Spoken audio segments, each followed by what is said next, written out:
Perkenalkan, nama saya Muhammad Arsu Saputra dengan NPM 2442009.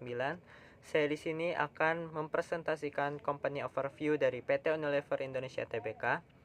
Jadi, PT Unilever Indonesia Tbk didirikan pada 5 Desember 1933 dengan nama Lever Zip Fabricant N.V.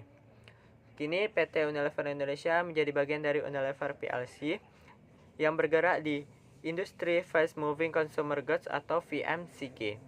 PT Unilever Indonesia Tbk memproduksi kebutuhan sehari-hari seperti perawatan rumah, perawatan diri, kecantikan, makanan, dan minuman.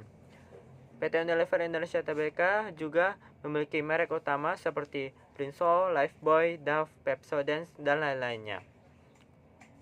Produk yang diproduksi oleh PT Unilever Indonesia dapat dipasarkan melalui pasar tradisional, modern, dan e-commerce di seluruh Indonesia.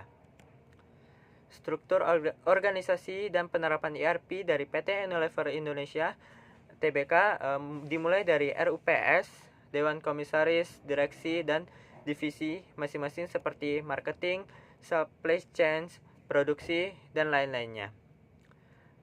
PT Unilever Indonesia beroperasi di industri VMCG yang memiliki persaingan tinggi dan membutuhkan inovasi serta distribusi yang efisien. Proses bisnis meliputi dari pengadaan bahan baku, produksi, persediaan, distribusi, dan pemasaran dan layanan pelanggan. ERP yang digunakan PT Unilever Indonesia berguna untuk mengintegrasikan seluruh proses bisnis, meningkatkan efisiensi operasional, mempercepat aliran informasi, mendukung pengambilan keputusan, dan meningkatkan daya saing perusahaan. Selanjutnya yaitu adalah ERP benefits dan challenges. Manfaat implementasikan ERP yang pertama itu adalah mengintegrasikan seluruh proses bisnis dalam satu sistem seperti produksi, keuangan, SDM, dan persediaan pemasaran. Yang kedua itu adalah menyediakan data real time dan lebih akurat. Yang ketiga itu adalah mempercepat pengambilan keputusan manajemen. Yang keempat itu adalah mengotomatiskan proses bisnis sehingga lebih efisien. Yang kelima itu adalah mengurangi kesalahan, menekan biaya operasional, dan meningkatkan koordinasi antar divisi.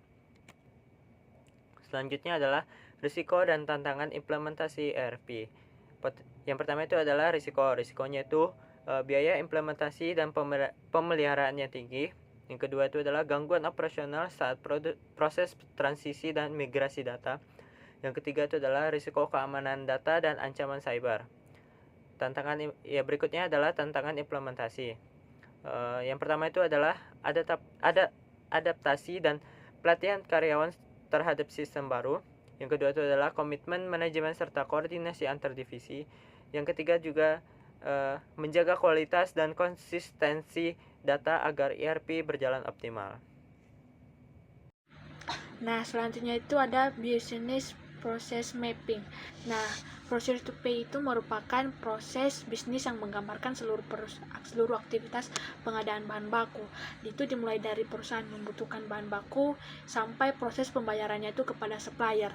Nah, di PT Unilever Tbk Indonesia ini, proses ini melibatkan beberapa divisi, yaitu ada production, procurement, manager, supplier, warehouse, quality control, accounting, dan finance. Nah, seluruh divisi tersebut saling terhubung melalui sistem ERP sehingga informasi yang dapat diperbarui secara real time. Nah, agar lebih mudah dipahami, saya akan menjelaskan alurnya melalui sebuah contoh. Misalnya itu bisa dilihat dari swimline diagram yang udah kami buat. Ada di sini divisi production. Nah, jadi divisi production ini akan memproduksi contohnya sabun mandi Lifebuoy dan mengetahui bahwa stok minyak sawit serta bahan pewangi di gudang sudah mulai menipis. Nah, karena stoknya itu tidak mencukupi untuk memenuhi target produksi berikutnya, maka dari divisi production ini akan mengirimkan permintaan kepada divisi procurement.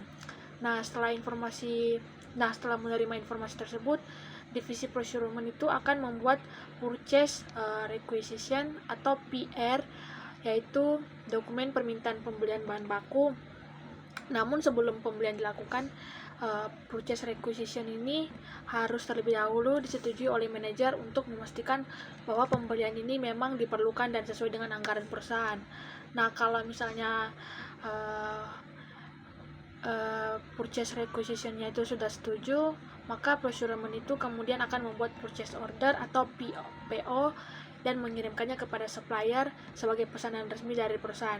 Nah, selanjutnya itu setelah menerima purchase order, supplier ini akan mulai menyiapkan pesanan dan mengirimkan bahan baku beserta invoice ke PT Unilever Indonesia Tbk. Nah, ketika barangnya tiba, dari divisi warehouse akan memeriksa apakah jumlah barang yang diterima sudah sesuai dengan purchase order. Nah, setelah itu dari divisi quality control akan melakukan pemeriksaan kualitas, misalnya memastikan bahan baku itu tidak rusak, masih layak digunakan, dan memenuhi standar perusahaan atau SOP perusahaan.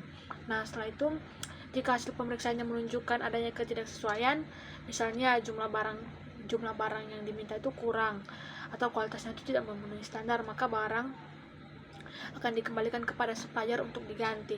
Namun apabila seluruh pemeriksaan telah sesuai, barang akan diterima dan dicatat sebagai persediaan dan siap digunakan dalam proses produksi. Nah, selanjutnya itu ke divisi accounting. Divisi accounting akan melakukan yang namanya three-way matching.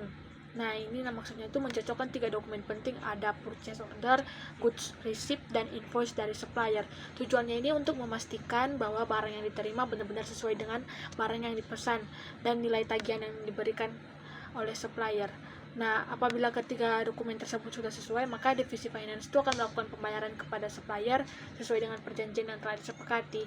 Setelah pembayaran selesai dilakukan, maka seluruh proses procure to pay-nya itu dinyatakan selesai. Nah, jadi di sini peran ERP itu dalam proses tersebut itu memiliki peran yang sangat penting karena menghubungkan seluruh aktivitas pengadaan ke dalam suatu sistem yang terintegrasi.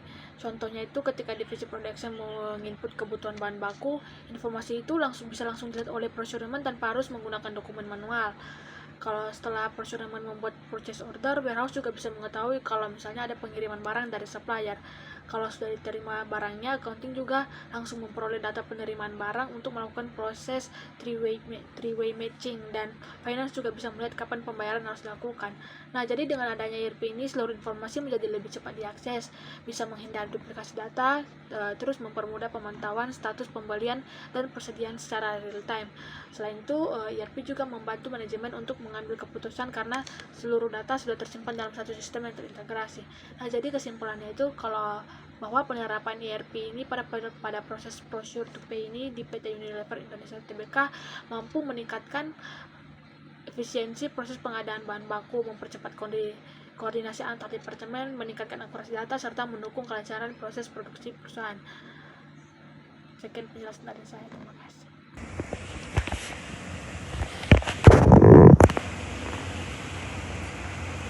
Selanjutnya saya akan menjelaskan business function analysis.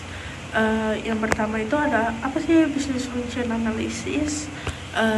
Business function analysis adalah analisis terhadap fungsi-fungsi utama perusahaan untuk memahami peran, tanggung jawab, dan hubungan antar bagian dalam mendukung operasional serta pencapaian tujuan bisnis. Pada PT Unilever Tbk, fungsi utama terdiri dari marketing dan sales, supply chain management atau biasanya disebut SCM, production, accounting dan finance, dan human research. Yang pertama saya akan menjelaskan tugas dari marketing dan sales. Tujuan marketing dan sales itu meningkatkan penjualan dan memperkuat posisi merek. Aktivitas yang dilakukan dari sales dan marketing yaitu yang pertama ada riset pasar, kedua ada strategi pemasaran dan promosi, ketiga ada mengelola distributor e-commerce, terus selanjutnya ada menentukan harga, memantau target penjualan. Hasil yang didapatkan yaitu meningkatkan loyalitas pelanggan dan target pasar. Yang kedua ada supply chain management. Tujuan dari SCM ini yaitu mengelola aliran bahan baku hingga produk sampai ke pelanggan. Aktivitas yang dilakukan adalah pertama ada perencanaan kebutuhan bahan baku, kedua penggandaan dari supplier. Ketiga, pengelolaan persediaan distribusi. Keempat, ada distribusi produk. Kelima, pengendalian stok. Dan hasil yang didapatkan adalah distribusi lebih efisien dan produk selalu tersedia. Yang ketiga, ada production. Tujuan production yaitu menghasilkan produk berkualitas sesuai sama standar perusahaan. Aktivitas yang dilakukan production yaitu melakukan perencanaan produksi, pengoperasian mesin, dan quality control, dan penggunaan bahan baku secara efisien. Terus ada penerapan K3 dan standar lingkungan. Hasil yang didapatkan produksi efisien dengan kualitas terjaga. Terus yang keempat ada accounting dan finance. Tujuan accounting dan finance yaitu mengelola keuangan perusahaan secara efektif dan transparan. Aktivitas yang dilakukan yaitu menyusun laporan keuangan, pengelolaan anggaran dan arus kas, pembayaran dan penerimaan keuangan. Terus ada perhitungan biaya produksi, pajak, dan analisis investasi. Hasil yang didapatkan yaitu mendukung pengambilan keputusan manajemen. Kayak kita tahu harus selanjutnya tuh harus ngapain kalau misalnya keuangan kita itu cukup atau gak cukup gitu. Terus ada yang terakhir ada human research yang biasa dia dibilang tuh HR. Tujuannya yaitu mengelola SDM agar menjadi kompeten dan produktif. Aktivitas yang dilakukan ada rekrutmen, pelatihan dan pengembangan, penilaian kinerja, kompensasi dan benefit, dan pengembangan karir. Hasil yang didapatkan produktivitas dan kualitas SDM meningkat.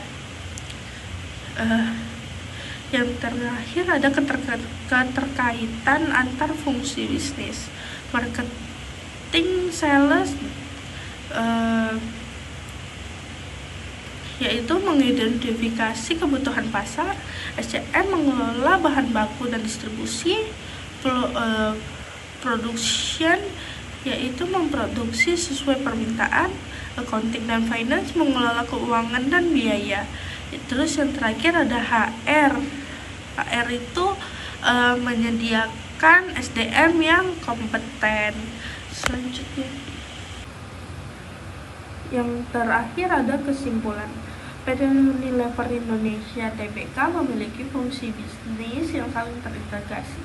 Koordinasi antar fungsi mendukung operasional yang efektif dan efisien. SAP S/4HANA atau ERP mengintegrasikan proses bisnis dan meningkatkan akurasi data serta pengambilan keputusan. ERP memberikan manfaat berupa otomatisasi data real-time dan efisiensi operasional. Meskipun terdapat tantangan implementasi, ERP menjadi strategi penting dalam meningkatkan daya saing PT Unilever Indonesia Tbk di industri FMCG. Sekian, terima kasih. ERP Module Recommendation.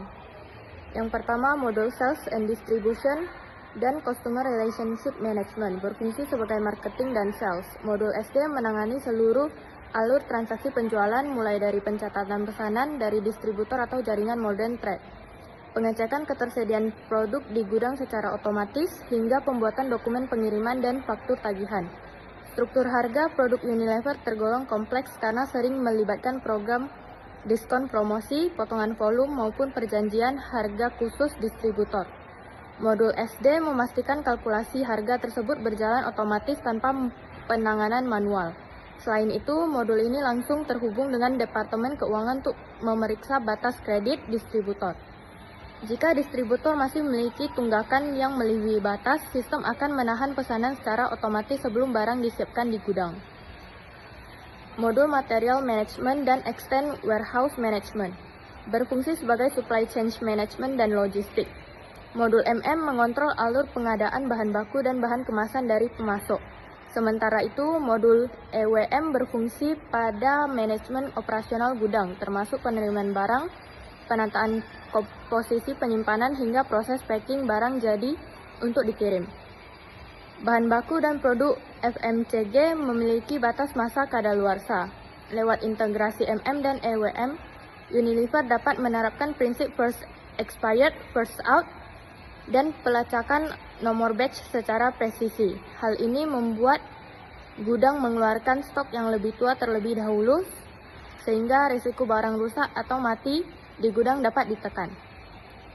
Yang ketiga, ada modul production planning, berfungsi sebagai manufaktur atau produksi. Modul PP berfungsi menerjemahkan perkiraan penjualan menjadi rencana dan perhitungan kebutuhan bahan. Modul ini juga menyimpan data resep atau bill of materials untuk setiap varian produk. Saat tim sales mencatat peningkatan proyeksi permintaan untuk kategori tertentu, modul PP akan menghitung kebutuhan bahan bakunya secara otomatis. Jika stok bahan baku di modul MM kurang, sistem langsung menerbitkan usulan pembelian ke bagian pengadaan. Langkah ini mencegah terjadinya penghentian lini produksi akibat kekurangan bahan baku. Yang keempat, ada modul Financial Accounting dan Controlling, berfungsi sebagai akuntansi dan keuangan. Modul FI mengelola pembukuan keuangan eksternal secara buku besar, utang, usaha, piutang, dan pencatatan aset tetap secara standar PSAK. Sementara modul CO menangani akuntansi internal, terutama untuk analisis biaya dan margin keuntungan per produk. Setiap aktivitas operasional seperti pembelian bahan baku di modul MM, alokasi jam kerja di pabrik, hingga penjualan produk di modul SD, secara otomatis menjurnal ke modul FI dan CO tanpa perlu input ulang. Manajemen keuangan dapat melihat laporan laba rugi secara berkala serta menganalisis profitabilitas dari tiap divisi produk secara akurat. Yang kelima, ada modul Human Capital Management atau Success Factor. Berfungsi sebagai human resource, modul ini mengelola data administratif secara karyawan kantor dan pekerja pabrik, pencatat absensi shift, perhitungan gaji, hingga penilaian kinerja. Pabrik Unilever beroperasi dengan sistem shift jam kerja yang padat. Modul HCM mencatat alokasi waktu kerja tenaga kerja langsung yang kemudian diteruskan ke modul controlling. Dengan begitu, perusahaan dapat menghitung biaya tenaga kerja per batch produksi secara tepat saat menentukan harga pokok penjualan.